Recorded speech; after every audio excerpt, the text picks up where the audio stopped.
Welcome back, part two, and we're joined, it's debut actually, for the new writer of the Sheffield Star on Sheffield Wednesday, Joe Crann, who's joining Alex Miller. Alex Miller, no stranger to this show, on the Hillsborough beat. But the unusual thing is he's not over here yet. He's covering Sheffield Wednesday from some 6,000 miles away. We'll find out the reasons for all of that when we get into our chat with Joe Crann. Welcome to the programme, Joe. Thank you very much. Good to be here. Nice to make my debut finally.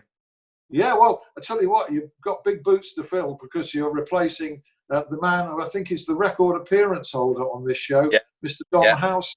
Is that right, James? James Gregg joins us I this think week. you've been about 7 or 8 times maybe, Alan. So, Joe, we expect to see you plenty more when things are back to normal in Sheffield.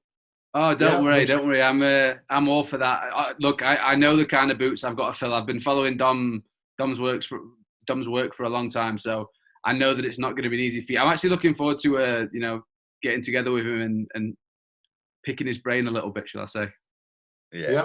Well, your rivals now, of course. He's moved. I don't expect him to give me too much of a leg up. Well, obviously, you've got a great start in the respect that you are a Sheffield Wednesday supporter. Yeah. Yeah. I've been supporting Wednesday since as long as I can remember. As most of us are, pushed into it by my dad. He was pushed into it by his dad, and my earliest footballing memories are me going to Hillsborough with my dad and my granddad when I was a little one. Yeah. Well, what sort of era are we talking about now?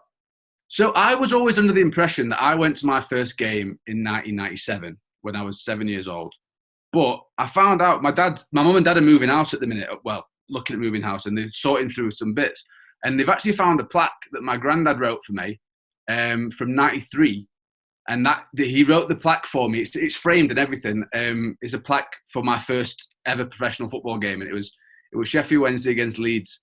I think it was 3-3 or 2-2. I can't remember off the top of my head, but obviously I was 3, so I was a bit of a vegetable at that point. You don't really have much of a memory at that stage. No. But yeah, that's my first game. But my first real Sheffield Wednesday memory is probably the 96-97 season. Well, it's a pity you don't remember much about 93 because that would have been a great time to be a Sheffield Wednesday supporter. James doesn't remember that either. It was a great time to be a Sheffield United supporter in 1993 as well, wasn't it?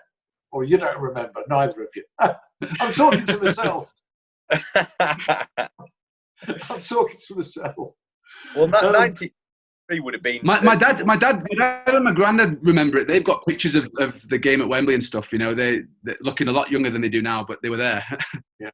Well, tell us what it means to you with that background then to land this job. Now, you got a very good job in South Africa for the Soccer Laduma publication, which is an enormous publication down there. I think all football followers in South Africa sort of tap into that, and you were very high profile there. Some would look at it from the outside and say, "Oh, you've come to a smaller job." I don't mean that disrespectfully.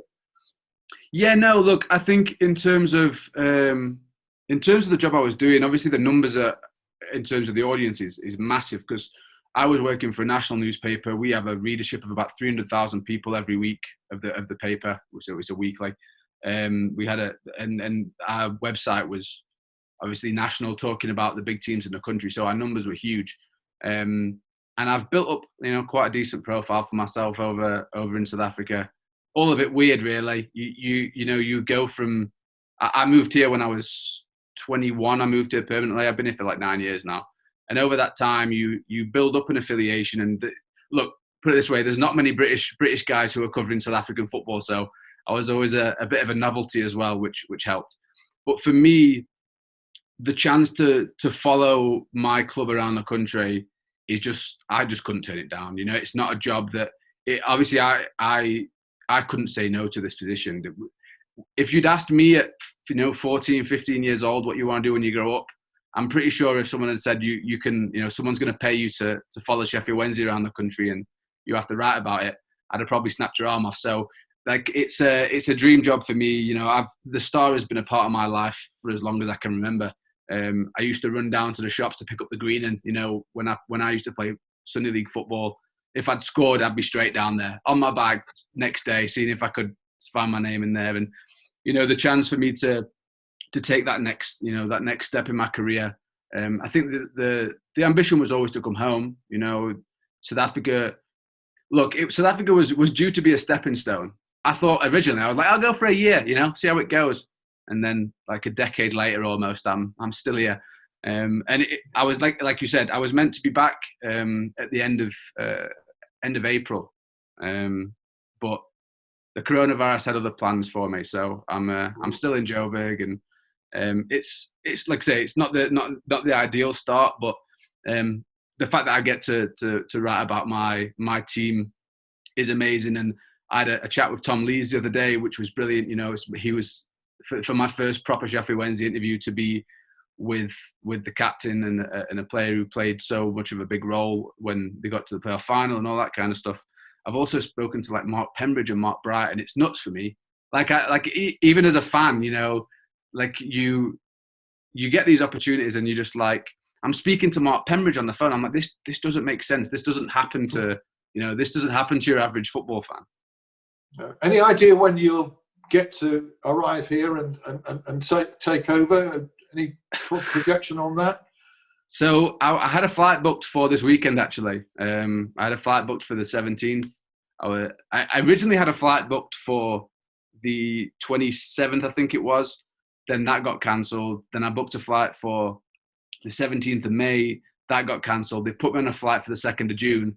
I don't know if I'll be on that flight or not. I don't even know if that flight will happen. So, it's also been a problem because, I recently got engaged, and my fiance and I have got a lot to sort out in terms of, our situation before I go, because she's going to stick around in South Africa for a little while.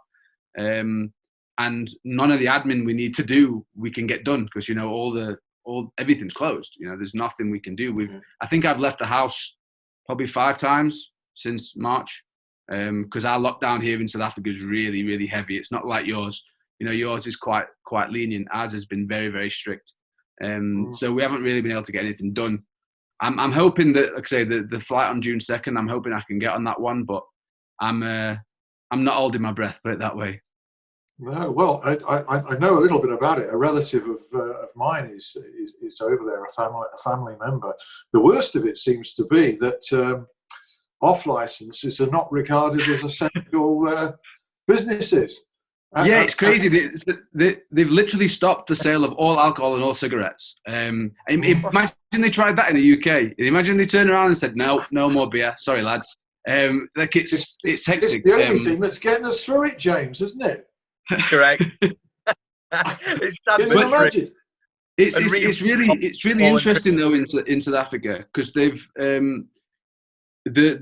obviously, because they've cut down the alcohol consumption, and because the lockdown has pulled people off the roads and off the streets, like the death rates in South Africa have like plummeted.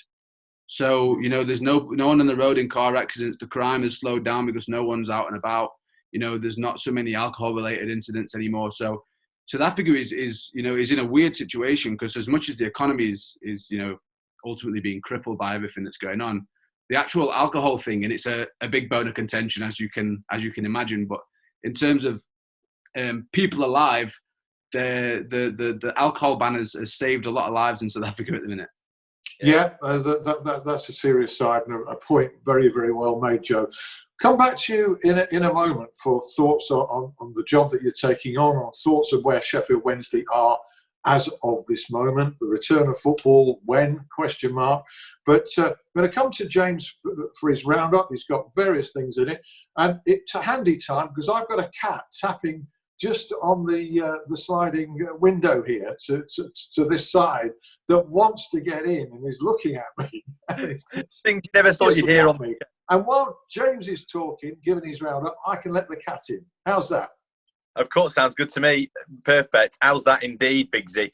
So he's going to creep off. I like that very much indeed. We'll start off basically talking about show for a few weeks, haven't we, viewers? Several non-league clubs have been hit hard financially due to the absence of football, including Stocksbridge Park Steels. I did mention them a couple of weeks ago when I was last on.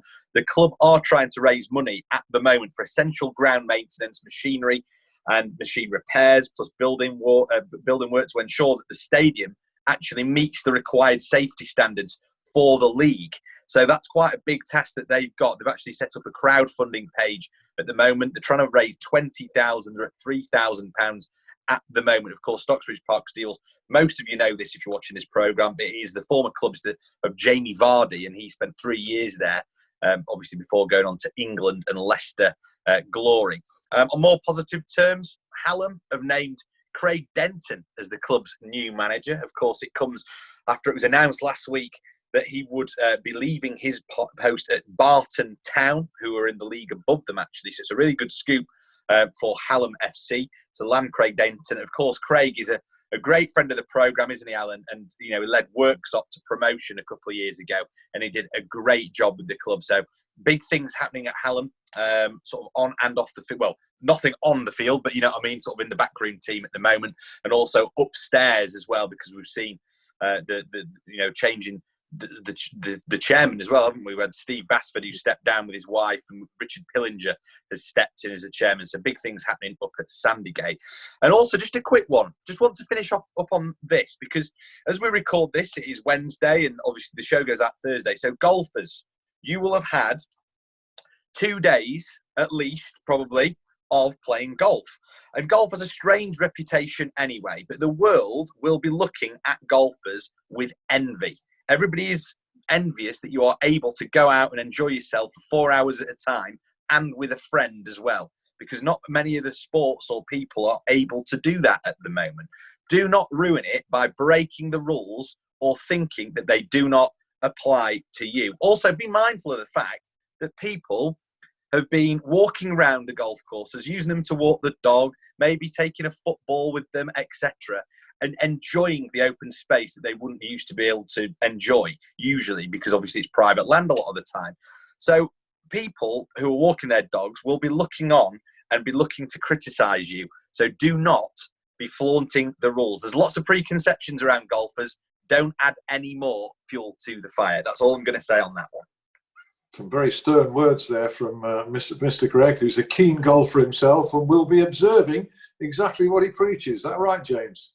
Of course it is. Yeah, I mean, I know it probably seems it's probably the most serious I've ever been. Of 5.5 years of being on this programme, Alan. But it's very frustrating to see that that people are already putting golfers under the microscope. If they all abide by the rules, great. But law of averages says if there's thousands of golfers striding the fairways today, there's going to be some who think that the rules don't apply to them, and that's. It just ruins it for everybody, doesn't it? And the privileges might be taken away from us. It's not a divine right. So it's everything, isn't it? Every sport, every sort of thing that we're doing at the moment here in the UK, we are looking to sort of protect ourselves and protect everybody else around us. So golfers, that applies to you as well. Indeed. Well, and here, by the way, to everything you said about Stocksbridge Park Steels as well. The fantastic football clubs produced some great players over the years, and a wonderful ground, wonderful aspect. It's a great place to watch football, so I do hope that people support that appeal. Joe, you come in with fresh eyes to a problematic situation. Even if we hadn't got this coronavirus crisis, well, actually, looking on the one or two positives from it, it's given Sheffield Wednesday a break to gather thoughts, to regroup, and hopefully to come back stronger. But what do you make of the whole situation as an open-ended question, having watched the Owls from afar? It's really, really weird. You look at the way that things were going in the first half of the season and the form they were in, and you see all these things now about if we'd stopped at halfway and just call it a day, then we'd be, I think, third, and then we would have got to the playoffs. So it's just really very, it's frustrating to see how it just kind of fell off. When I was talking to Tom Lees, he said to me that he felt like it just snowballed.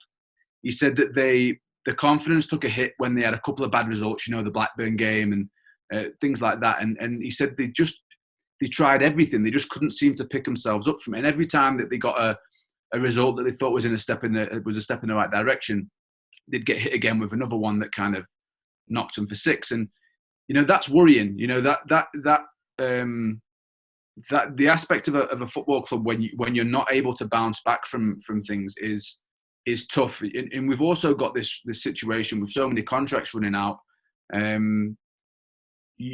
suppose you wonder where a lot of people's heads are at as well. I think that's another thing to consider. I look back at the 2016 playoff final team, and that team is, by the time this season's finished, will be all but disbanded. That pretty much that entire team will be on their way. It's taken too long though, Joe, isn't it? Yeah. So one of the things Tom was saying was that it's unusual that you get this kind of time with a group of players. It's unusual that you have this kind of shelf life with people, and I think that there is definitely a need for change. The fact that they're already looking to tie down Osazu Urhoghide on a long-term deal, which is great, because you look at someone like him at 19 years old, got a lot of potential, and they're the sort of players you want to see coming through now.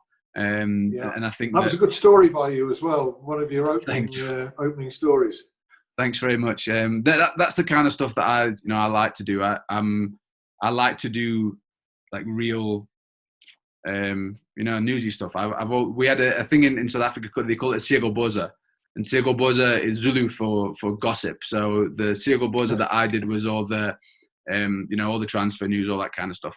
For me, I like telling stories, which is why I did the Intertoto Cup story. I did the one with Tony Meola as well, who was brilliant. Like his story is incredible.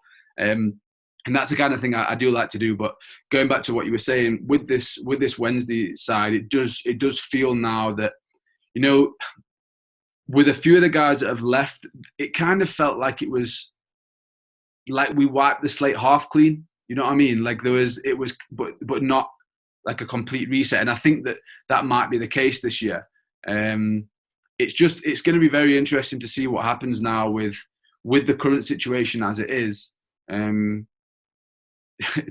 Lee said that this was possibly the only thing they had left after they tried everything, and basically a pandemic was the last opportunity they had to kind of reset the system. And he said to me, it kind of feels like when they go back, it will be like a new season, and you would hope that this would be able to, they'd be able to put everything to the backs of their minds. And I suppose it's also a last throw of the dice for, guys like Forestieri, who we all know his ability, we all know what he's capable of.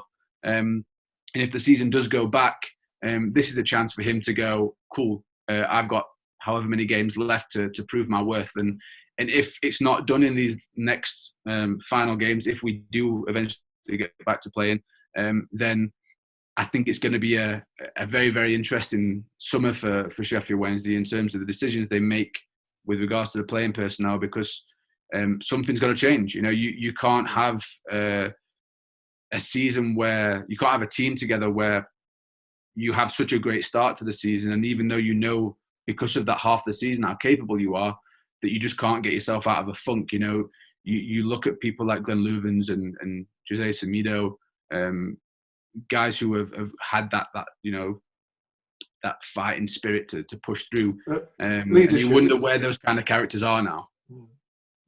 Like they've lacked leaders and certainly substance in the team, and it's been shifting sands as well, so very difficult factors. One thing I've noticed, Joe, from following your very popular Twitter site, is you're heavily into the statistical and analytical side of the game, and you'll produce a set of stats and open people's eyes, and increasingly football is going in that direction. I think. Yes, stats are interesting, because I think you've got to tread a fine line with stats. I think there are two sides of the coin with it. There's a little bit. I think in some ways, sometimes people read a little bit too much into stats. I think there's certain stats that you can look at and you can form an opinion that, if you don't have it in context, if you haven't watched the games, a stat can show something that isn't necessarily there, if you know what I mean. But then you look at other stats, and you look at someone like Stephen Fletcher. I did a piece on him this week, and Stephen Fletcher, I think there's only 6 players in the entire championship who've scored a higher percentage of their team's goals than Fletcher. And when you look at the games he's missed this season, Wednesday have only won 2 of the 11 that he's missed out on. You know, those kind of stats, that's not coincidence. You know, that shows a genuine importance to the football club. And so I do like stats pieces, but I also try and maintain a little bit of balance there. And I don't just say, this stat shows that this guy is amazing, regardless of everything else that actually happens. You know, there's certain stats that you can look at and go, well, this actually shows that he's, you know, the best player in the team, but that's not necessarily always the case. And I think it's always got to be taken in the context of what it is. Yeah, context being the word. I mean, James, the stats are free-flowing from Blades Analytic on the other side of the city and many others. And there's hardly a negative one there, is there? When you study, it doesn't matter whether you're looking at Chris Basham, John Egan, John Fleck, anybody, Billy Sharp, anybody in the team, the stats are so heavily weighted in the way that they've performed. Correct, yeah, they are. And I know that Kevin Gage and his son Oliver, who's obviously a sports analyst over in the States, he looks at the stats as well. And you know, Gage, he loves dropping those out, doesn't he, on Twitter and saying, wow, wonder that would dominate in, you know, these teams and that team. And you know, it's the stats are brilliant. But I think what the important thing is as well is that I think that Chris Wilder, well, we know for a fact that Chris Wilder is very into that kind of thing himself. He is aware that it's a big part of a game. And you know, the kind of lazy stereotype that we had perhaps a couple of years ago of, you know, Chris Wilder's a bit old school and all that kind of thing. Well, maybe he is in his approach, but when it comes to actually preparing his team for a Saturday, he's looking at things like that. He's looking at the data from the training packs that the players have been wearing all week. He's fully aware of all that because he knows he's got to move with the times. And it's no wonder that Sheffield United consistently have good stats with all their players across the board, because there's not one player where you go, well, he could have done a bit more there. There's nothing, is there? You never see a stat like that floated around. So I think that's testament to Chris getting the absolute most out of the players, and that's, you know, that's great. And this, of course, has given Gary Monk an additional problem, Joe, at Hillsborough. It would be bad enough, wouldn't it, that Sheffield Wednesday are languishing behind Sheffield United on the field. But it seems to me the biggest cross Gary Monk has got to bear is his proximity to this incredibly outstanding manager, and the fact that Gary Monk's name is not Christopher John Wilder. I mean, that's the biggest cross he's got to bear, isn't it? Yeah, look, I think it's very difficult for anybody Wednesday related in the city of Sheffield at the minute. You know, whether you're Gary Monk, whether you're the Wednesday players, whether you're a Wednesday fan. I mean, you know, my best mate's a Blade, and I hate it. You know, I hate the fact that, you know, there's nothing to say. You know, at the minute, this point in time, it's just very difficult to have any kind of gripes with them, even as a rival supporter. It's very difficult to criticise basically anything that they're doing, and you know, that goes from Chris Wilder all the way down. And I think that, like you say, with Gary Monk, he's in a very unenviable situation at the minute, given everything that's happening with United, because they're just on the crest of a wave now. You know, like, it just seems like everything they do is golden, and you know, if they go on and qualify for Europe, then it makes it 10 times worse. Yeah, indeed.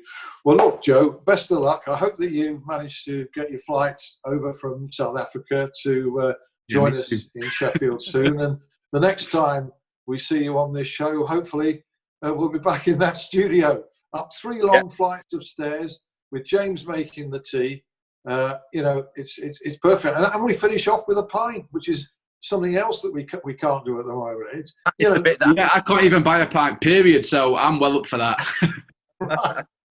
That's even worse. We can buy a pint at least, but these times will return. We do hope. And my thanks to Michael Vaughan for part 1, very, very entertaining. James Gregg, as ever, and to Joe Crann, with the best of luck to you, Joe. Thank you to you for watching, and we'll see if we can cobble something together again. I've no idea who next week. Might see you then. Take care. Bye.